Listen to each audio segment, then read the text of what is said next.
Welcome back to Just Call Jenna. I'm Jenna Williams. Thanks for coming back. I want to get through some of the fundamentals that are important to understand as we go through the journey. For part of this journey, I think the important thing is what I call the fundamentals. There are some basic concepts that understanding them will help you in the journey. Number one is the law of sustainment. It's great to be the New Year's resolution, right? I'm going to go to the gym. Okay. You might go to the gym.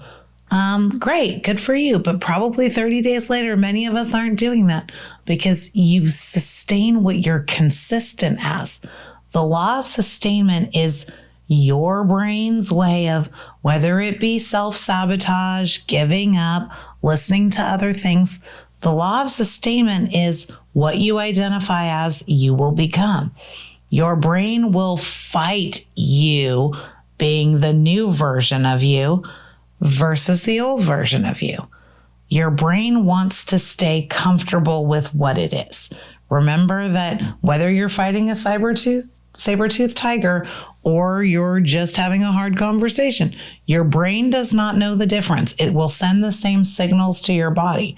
So if I go back to my stroke, I wasn't just enough for me to get better and change. I had to sustain the new version of me and not end up the old version of me. That included changing my habits, my lifestyle, everything.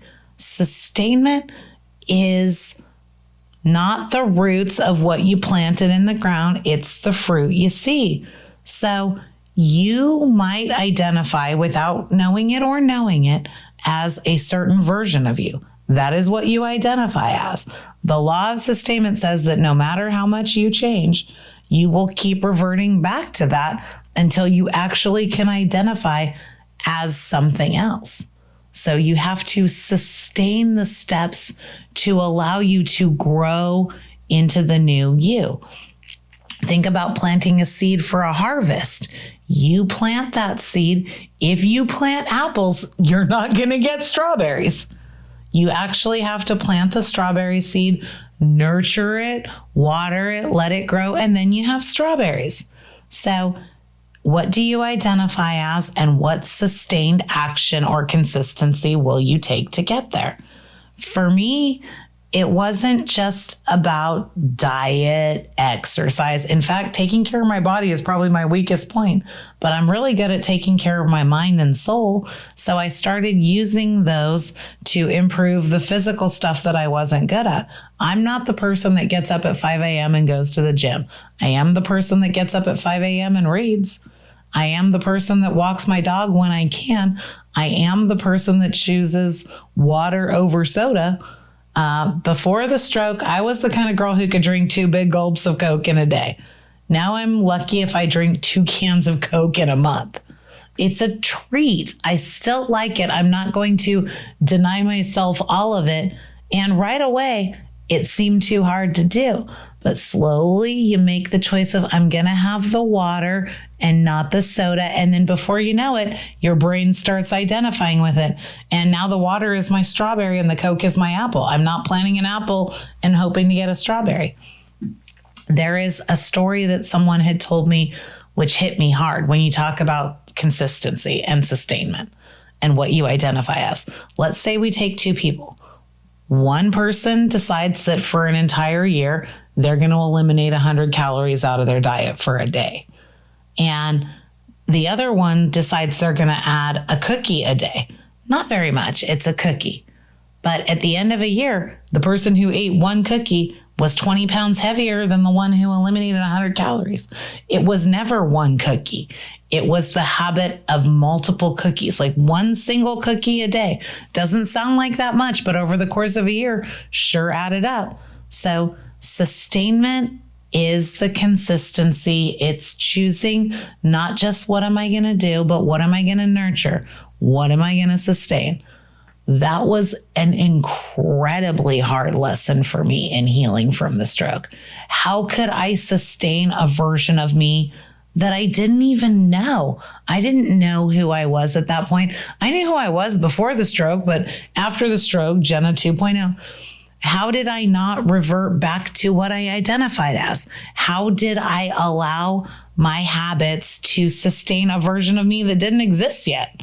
How did I create that? How did I become that? How did I consistently make the right choices to get there? How did I identify as a healed person who could go back to work, who could walk, who could talk?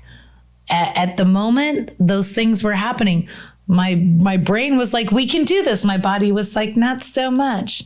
But sustained effort, what did I identify as, was step one, which allowed me to create the habits and the consistency to stay with them. So consistently doing things, you have to give yourself a little bit of grace. It's kind of impossible to try to be perfect, especially when you have things against you.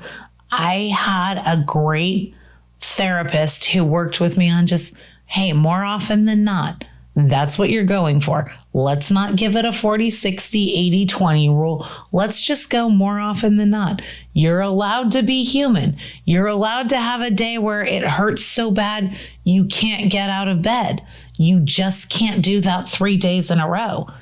And so I sustained from, what did I identify as? I identified as a healed person that could get there. And so my actions, my motivation, everything moved in that direction, versus I identify with the person I was before the stroke. The person before the stroke is very different from the person now. I would like to call myself a recovering party girl. I was a party girl before, had a good time. I like a good time. I just had to learn how to have a good time differently. I had to realize that the new version of me couldn't identify as that anymore. And what things could I do? So to sustain this consistent effort, like for example, I like to read. Reading was a thing I could do for my brain. Puzzles is a thing I can do for my brain. These are things that I need to do to sustain the effort of who I am, to keep identifying with. Now it seems easy. The road when I started was very hard. The most important thing for you to think about in the law of sustainment is you will do what you identify as. Your habits will create that. Somebody used to tell me all the time, how you do one thing is how you do everything. It's a character thing. If you procrastinate at one thing, you're probably procrastinating at a whole lot of them. If you're doing something right, you're probably doing a whole lot of things right. Sustainment is how you identify that. Find the pieces of yourself that help you. Thank yourself for the things you do that are moving yourself into the right goals. That will help you sustain who you want to be. If you tell yourself, I'm a healthy person, and then every time you eat something healthy, you say thank you to yourself for more healthy, you're telling your brain with neuroplasticity, more of this. This is good. Keep doing this. And that will help you sort of change to what you want to sustain. Remember, your brain will do everything it can to make you the version of you that it is the most comfortable with. So if you want to get outside of your comfort zone, you have to sustain new things. But one of the biggest ways is to understand that law of sustainment is there. And what you nurture is what's going to happen. Your brain will default back to what it knows. That is why growth is so hard. Your brain doesn't know the difference between growing a little bit, becoming a healthier person, learning to walk a driveway at a time. It doesn't know the difference between that and fighting a saber-toothed tiger. It literally doesn't know. It goes into survival mode. It tells your nervous system, everything else, to fight it. So understanding the law of sustainment is what you identify with, is what your brain will want you to do. You will fight yourself to be what you identify as. That's the short way to say it. Another important one, I think, is to understand cognitive strain and cognitive ease. What does that mean? It sounds fancy. Ease is the brain wants mental shortcuts. It wants easy. I like to joke and think of my brain wants to be lazy. And so If it's strained, it's going to go into survival mode, following Law of Sustainment, and try to push me back to what it's comfortable with. Cognitive ease is like, oh, this is easy. This is good. I'm going to do more of this. That is why when habits are good or bad, we just keep repeating them because it's easy. That's what your brain wants. It does not want to think. It wants to do what's normal, what's comfortable. Well, when you're healing from a stroke, there's no such thing as comfortable, but understanding strain and ease. It was actually my mother who told me when I was healing from the stroke, you don't have to make it harder on yourself. You can take the easy way if it's moving you in the right direction.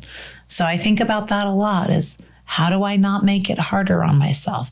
How do I make life easier? Sometimes that's setting the coffee pot the night before.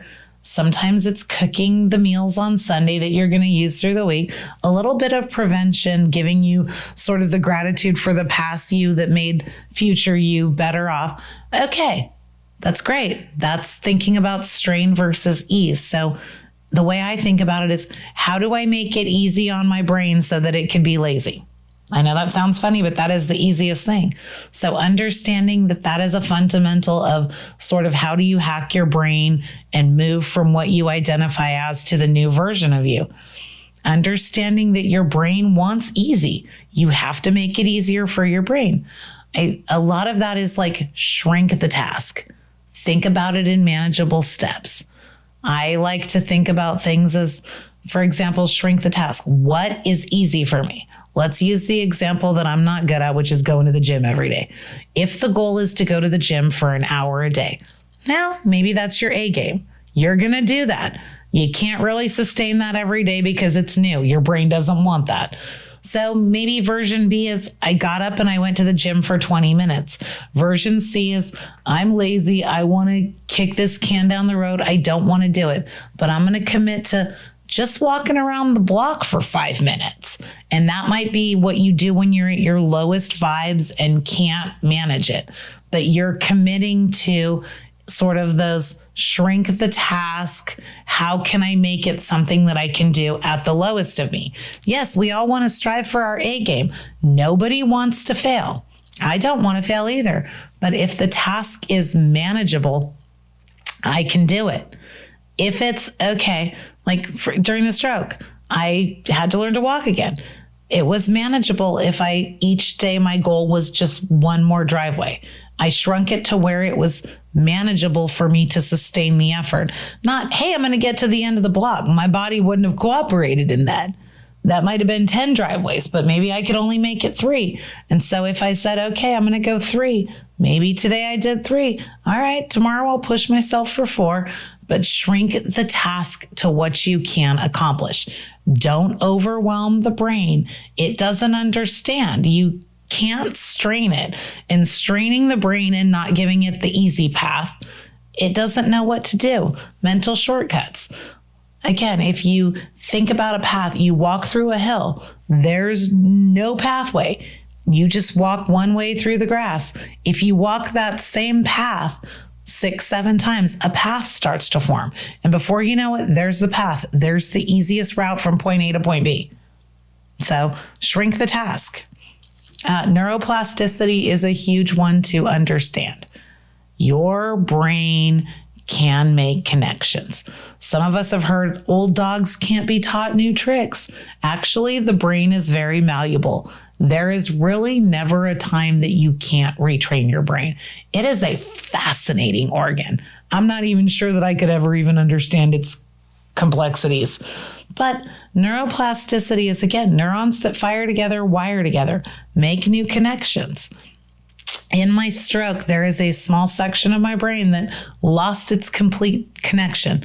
The way I could explain it to others is, imagine you took a section of a DNA helix and you just cut out one diamond shape and you asked the two ends that had never talked to each other to make connections. Well, that's what my brain had to do. So somewhere in there was a concept, but there was no pathway, like walking through the grass with no path. You got to forge a path. Well, again, the brain wants easy. Make that pathway so all those connections can happen. The brain wants shortcuts. So Give it the shortcuts. That's really neuroplasticity. Rewire your brain. The brain that you were born with is not the brain you have today, which will not be the brain you have later. You can retrain yourself to do anything.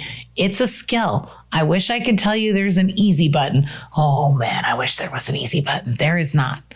But it doesn't have to be difficult. Go back to the law of sustainment. You have to sustain the effort to be what you identify as. So with cognitive ease and strain, that's going to take us into something called the Zeigarnik Effect. I'm probably pronouncing that wrong.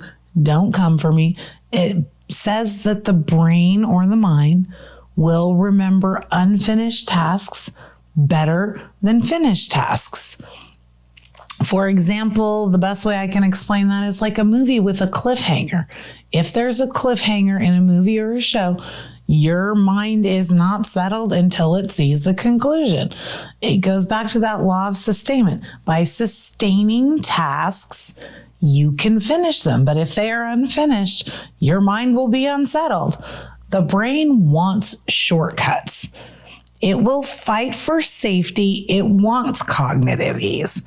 So let's talk a little through that.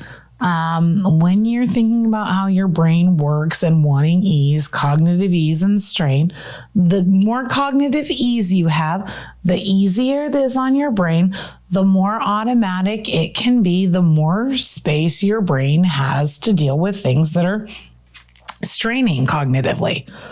Or in the Zeigarnik Effect, what is unfinished? So we want to kind of shrink those tasks a little bit.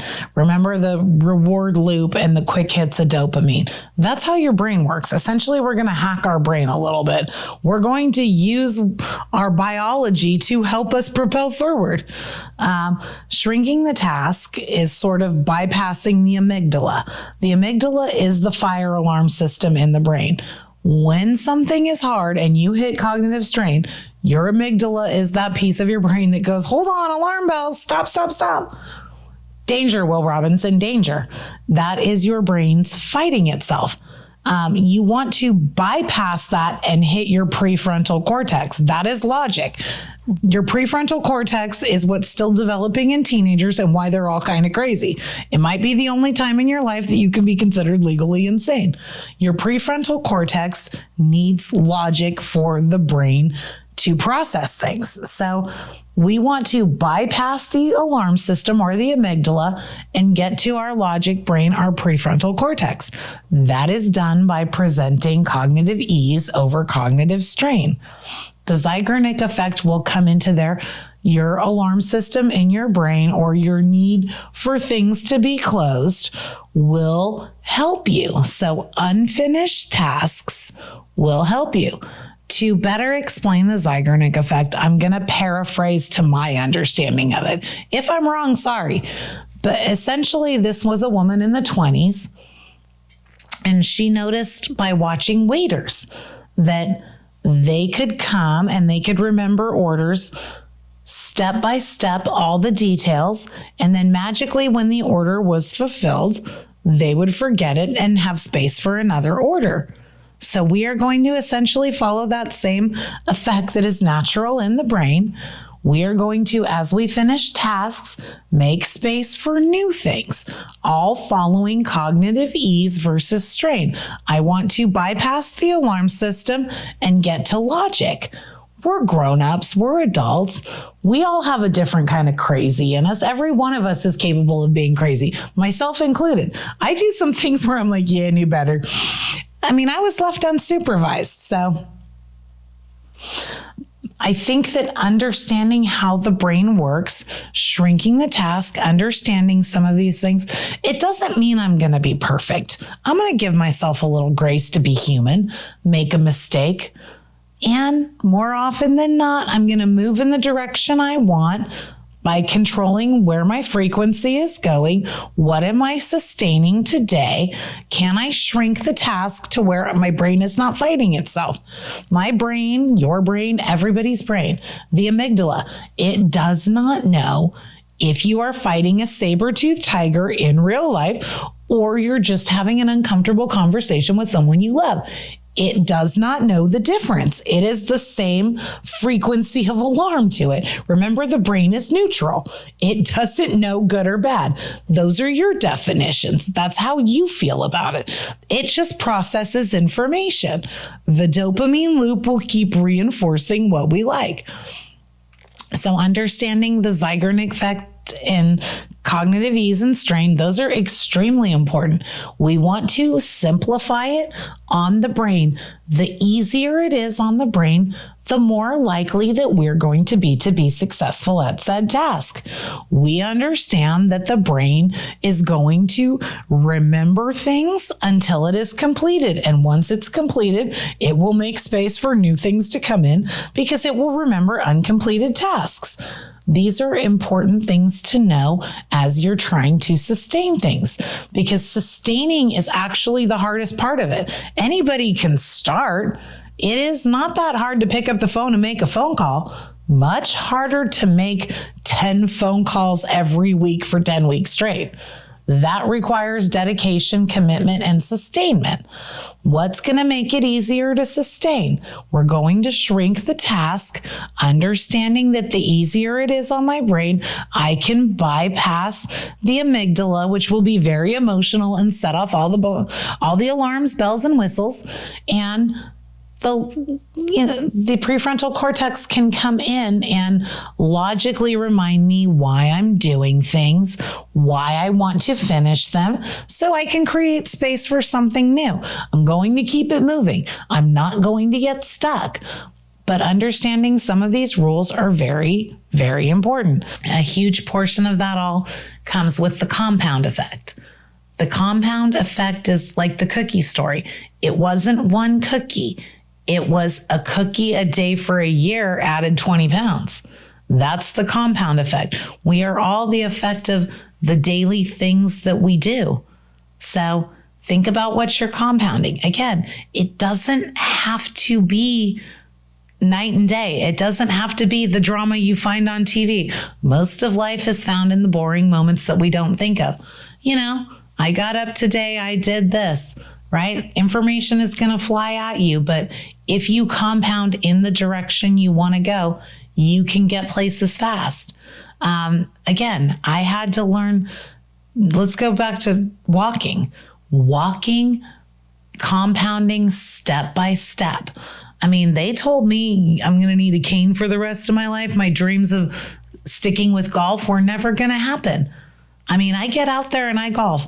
Not very well. I can't quit my day job for it, but it's a lot of fun. But it's going back and going there and understanding things might be different. So I show up, whether it be walking or golfing, I just keep showing up and trying for little small improvements, giving my brain the shortcuts it needs, and I can get there. It's funny, I've lost my drive in golfing, but my putt got much better. And again, it's showing up and doing it and compounding. It's not like any day I'm going to get up there and suddenly win the Masters.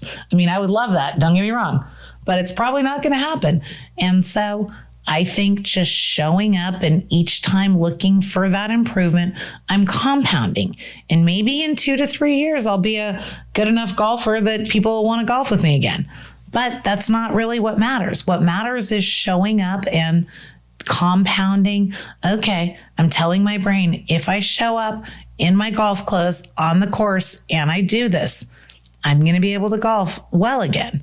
Now, again, golfing is not for everybody. It's mine. It's what I love to do. But I just get up there and I go. I show up, I hang out with the friends I'm with, I breathe the air, I move my body, and I compound those skills and tell my brain, more of this. This is good. We should do this. And so my brain filters that stuff in that I want to see. It's also how you're going to get to do the power of hard things. As adults, we've all seen many hard things. Hopefully your hard things are not as bad as mine with a stroke. Hopefully your hard things are nowhere near that. On a scale of 1 to 10, that stroke is a no-go.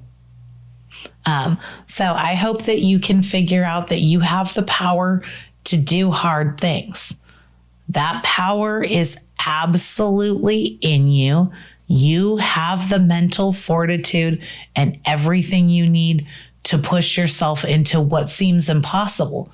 When that comes up, remember cognitive ease and cognitive strain. Remember, you are biologically wired, whether you like it or not. Your brain will tell you, easy way, don't do hard things. Well, what about when hard things come up? How do you do that? Remember how your brain thinks. It wants shortcuts. It wants to sustain what's comfortable and good. You can shrink the task and go for what's easy. Find the pathway to give your brain the easiest way to do it. If your brain thinks it's easy, you will get out of survival mode. It will not be firing everything at your body to go run, stop, fight, flight, freeze, do any of that. Do anything but this. Your brain is wired to do that. So if you can figure out how to make it seem easy, like, oh, not so bad. Okay. I'm going to get up. I'm going to show up at the golf course. I'm not going to worry about whether I can drive it straight down the middle 200 yards. Maybe I go 25 yards and it goes straight. Okay, that became easy. Then the next time I show up, the brain goes, okay, well, we went 25 yards. Today we're going to go 50, which is a terrible golf drive, by the way. But it's still forward and findable. And I'm each time showing up, telling my brain, hey, we're doing this again. So with the compound effect, I want to bring up a really important thing that is the power of hard things. I don't want you to have to hit my level of having a stroke to do the hard things. But let's go back to Bethany Hamilton. She lost her arm. You talk about balancing on a surfboard when you're missing an arm. She learned to paddle differently. She learned to do things differently. I remember reading a quote that she said, I don't need easy, I just need possible. That's how the brain kind of works too. You push yourself. There's a science behind effort. Doing hard things makes you better. You think of all the great athletes, leaders, and people we know. Nobody got there by taking the easy road.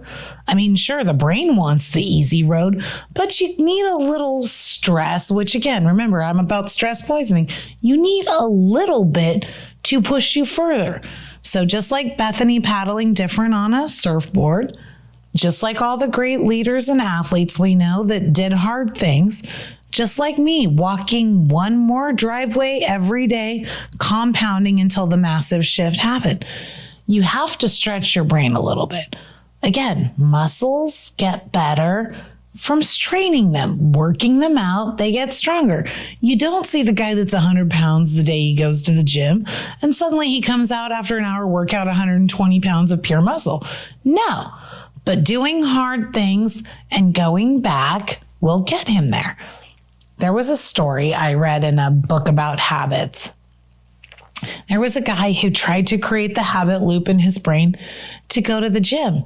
And the breakdown in his habits were his brain fought him. Remember, cue, routine, reward. His brain fought him at going to the gym. His brain saw going to the gym as fighting a saber-toothed tiger. And so to break down the habit, compound it, and change that reward loop, he went to the gym every day for 30 days. He put on his shoes, his gym clothes, and he went to the gym. Worked out for 5 minutes. Went home. Did it again the next day. He simplified and shrunk that task until it became automatic. The reward in his brain was going.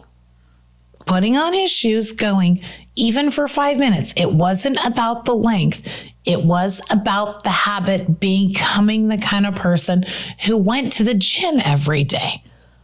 So shrinking it down, but doing hard things. This is what it's going to take to build a life you want to live. You are going to have a lot of uncomfortable moments.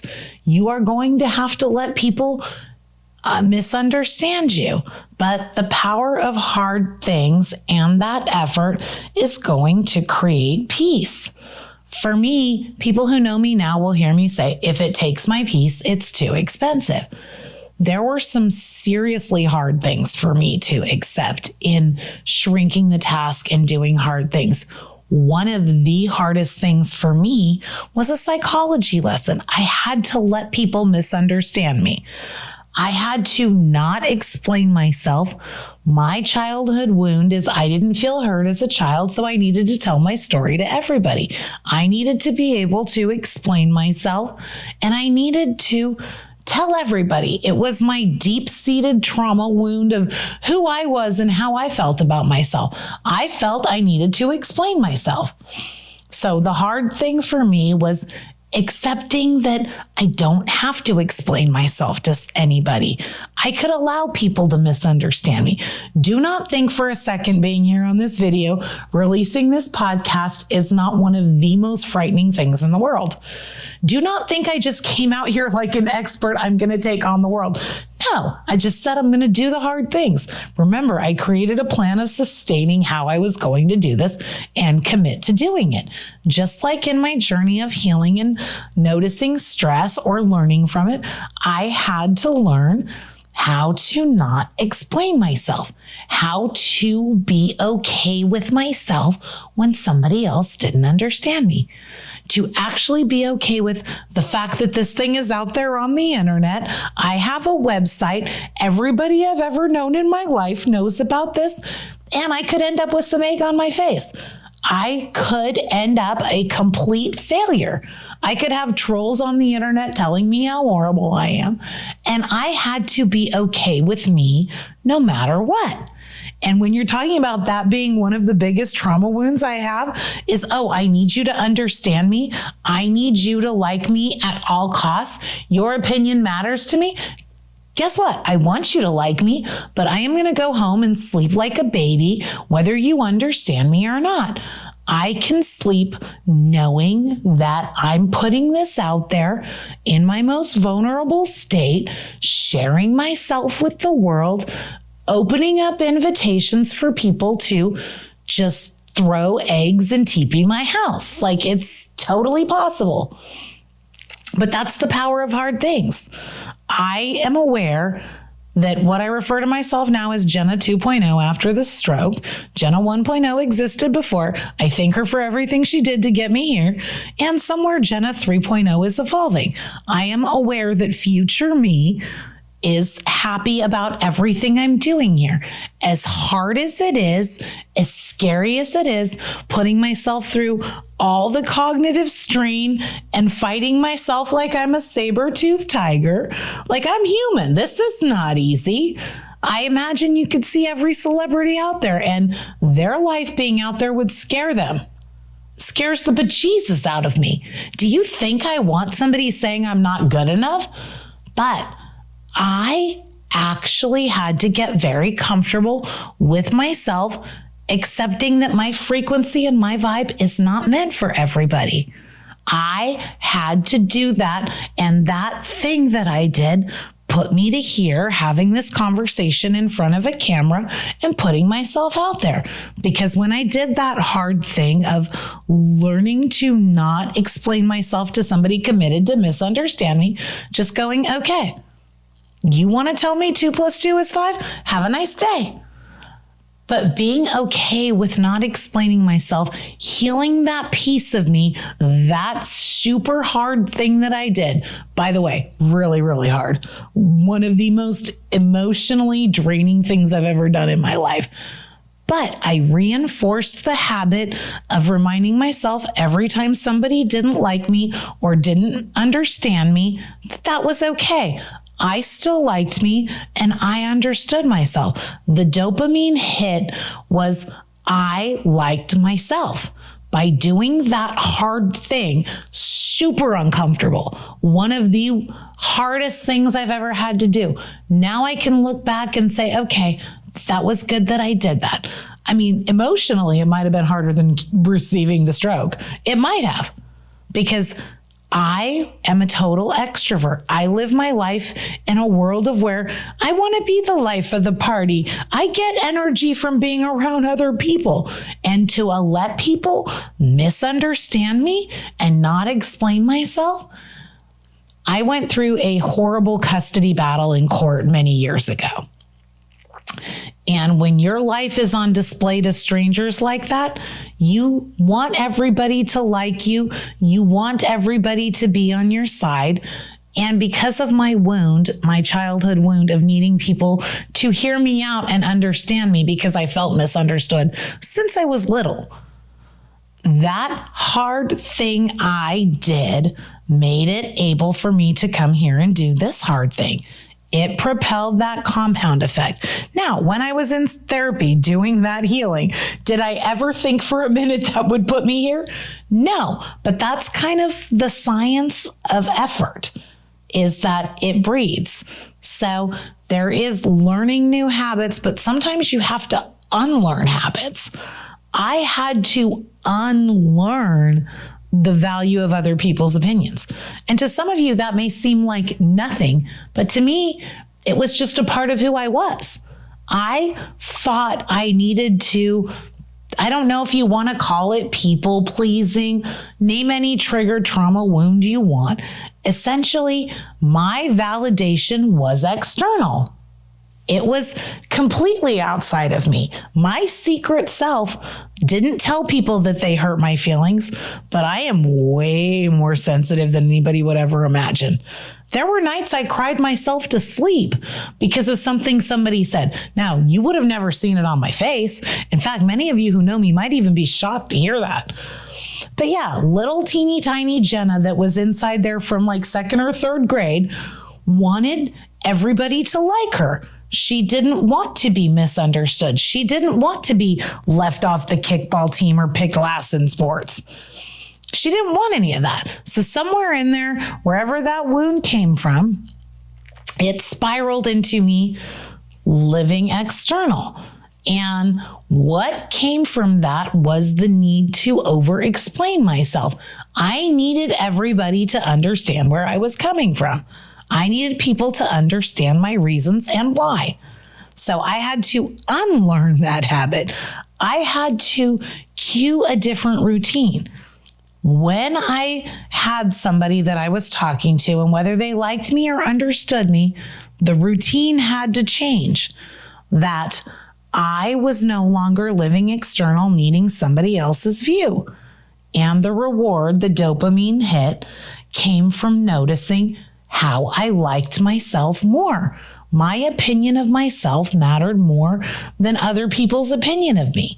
Now, Jenna 1.0 would have never, ever thought that that was possible in her secret self. Now, I would not have told you that. You would not have known that about me, but it was true about me. And so I think that vulnerable side of me coming here helps you understand why you have to sometimes unlearn habits. The auto cues are still there today. Just like addiction. I mean, again, remember, I had an alcoholic father. I saw addiction from a very young age. But I think it's, why do addicts constantly repeat things? Well, the cues are still there. They can replace the routine for the short term, but you also have to replace the reward. So cue, I want to go have a good time, or I'm feeling low about myself. I replace with a drink. Well, then the reward is I feel better. But I don't think there's an alcoholic out there that you talk to that would be saying, I'm happy I had a drink. No, they're just like me where I lived external. They're just following a habit loop. And so you have to unlearn some habits, and you have to do that by replacing the reward. Cue and reward kind of stay the same, might change the reward a little, but there has to be a cue and a reward for your brain to actually learn a new routine. You get the behavior you reward, the dopamine hit. So again, like for me, the reward became, I now feel better about myself. I'm more comfortable in my own skin. I've learned to accept that some people may not like me. Many people misunderstand me. I've been misunderstood a large chunk of my life, but learning to be okay with that, being committed to myself. I am more interested in being comfortable with me versus worrying about what somebody else might think of me. And it didn't change me all the time, but it did change my frequency. I would be worried around certain people because I knew they didn't like me, didn't approve of something, didn't do other things. Jenna 2.0, now after the stroke, lives in a place of where I like to say it, I am not going to dim my light for you. If it makes you uncomfortable, I understand. You're free to go in the other room or put on sunglasses, but you being uncomfortable with my frequency or my light does not require me to dim it for you. I am not going to force you to take me. That's okay. If you don't like this, go ahead and tune out. Don't listen. Hope you do.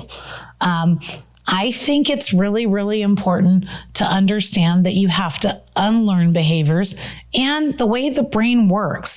The cue, routine, reward loop. The brain will do more of what it's rewarded to. The dopamine hit. Essentially, that's the chemical in your brain that signals reward. Remember, we're trying to bypass the amygdala, the alarm system, and get to the logical brain. How many of us have had that day where you look back and go, yesterday, something crazy happened, and the logical side of you goes, why did I even do that? Why did I act like that? That's so out of character. Well, not really. It was your amygdala that said, okay, alarms, and you reacted versus responding. And later, as you've calmed down and given some space, the prefrontal cortex, that logic brain, comes back in and says, hey, logically, this is how I would respond. So remember, we're going to reward good behavior, not reward the bad behaviors. We might have to unlearn some habits, but we're going to understand that that dopamine loop is going to help completely bypass the alarm system. How are we going to do that? Shrink the task for small rewards. There's a choice. What you're not changing, you're choosing. Think about that for a second.